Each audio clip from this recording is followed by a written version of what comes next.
J'ai la solution pour que la réalité virtuelle explose.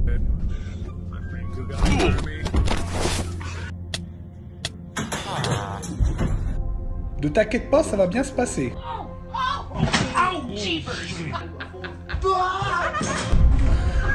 Dans la vidéo précédente, nous avons vu pourquoi la réalité virtuelle explose. Et oui, c'est moi Jim Tech du futur. Déjà, je vous souhaite une bonne année 2024 à tous les refs. Je vous préviens que j'ai tourné l'introduction quelques jours après le reste de la vidéo. Donc si vous m'entendez parler du nez, c'est parce que je suis tombé malade entre temps. Allez, bonne vidéo à tous, c'est parti! Nous avons vu pourquoi la réalité virtuelle, qui est censée être une révolution technologique, n'est pas dans les faits encore à ce stade. Bien que tout le monde parle de la réalité virtuelle et qu'elle ait connu un énorme boom pendant le Covid, il est clair que la plupart des utilisateurs de casques ne l'utilisent presque plus. Dans cette vidéo, on va réfléchir ensemble aux solutions qui permettront à la réalité virtuelle de révéler tout son potentiel. Avant de se lancer dans les solutions, revoyons très rapidement les points principaux. En numéro 1, la réalité virtuelle provoque à plus de la moitié des utilisateurs des sensations de nausée et de mal des transports.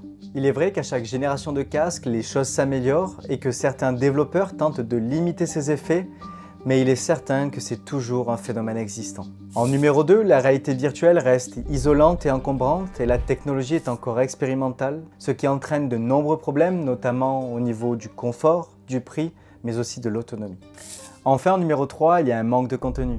Même s'il y a des titres magnifiques et qui valent le détour, une grande partie des applications et des jeux sont encore limitées et l'expérience de jeu VR se déroule beaucoup en solo, ce qui peut accentuer un certain ennui et un isolement, l'inverse du but de la technologie.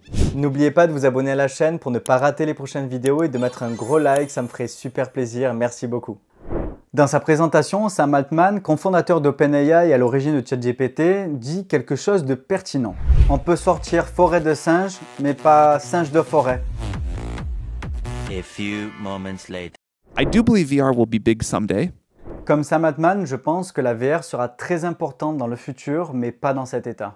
La question à se poser n'est donc pas de se demander si la VR sera le futur, mais bien qu'est-ce que doit changer la VR pour qu'elle ait ce succès. En premier, il faudra compter sur une transformation complète vers un nouveau type de support. Non, désolé de vous l'apprendre, on ne gardera pas ces gros casques trop lourds et ridicules indéfiniment, mais nous sommes obligés d'y passer pour l'instant. Il faut que recherche se fasse et qu'on adopte progressivement des dispositifs plus légers, peu encombrants, avec une meilleure autonomie et sans oublier le sens de l'esthétisme.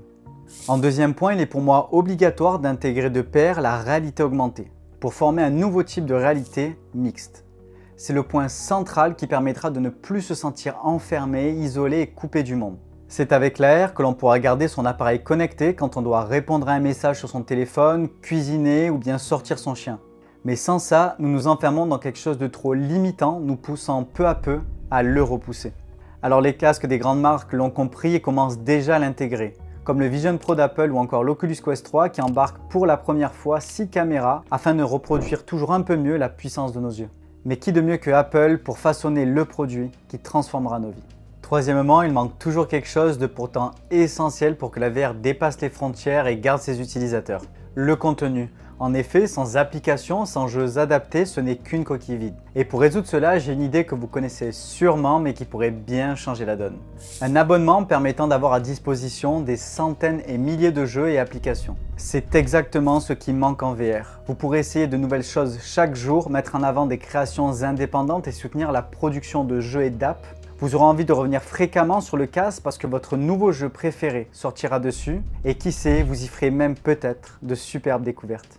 Enfin, je pourrais parler aussi de revoir complètement les interfaces utilisateurs de la plupart des casques qui sont beaucoup trop dépassées. Je pourrais aussi inviter les différents constructeurs à ouvrir un peu plus leurs casques pour que chacun puisse profiter d'une communauté plus élargie, d'applications compatibles et donc plus de contenu et de vie. Je pourrais aussi finir en disant que l'essentiel réside dans la manière dont la technologie VR va se transformer. Pour que les effets du mal des transports ne soient plus qu'une vieille histoire, ça va vraiment être difficile. Il faudra faire de très bonnes technologies, beaucoup de tests et de recherches. Les développeurs devront aussi intégrer et s'adapter très tôt, dès le départ, pour que réunis, tout le monde puisse profiter de la VR.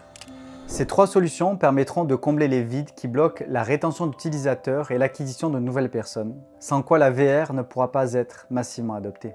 La technologie VR est assez clinquante pour faire acheter des casques à des nouvelles personnes, mais pas assez profonde pour les garder. Et j'aimerais finir cette vidéo par une note positive que je dois à Frank Bioka. La réalité virtuelle est la première étape d'une grande aventure dans le paysage de l'imagination. Thanks for watching. It was Jim Tech. See you.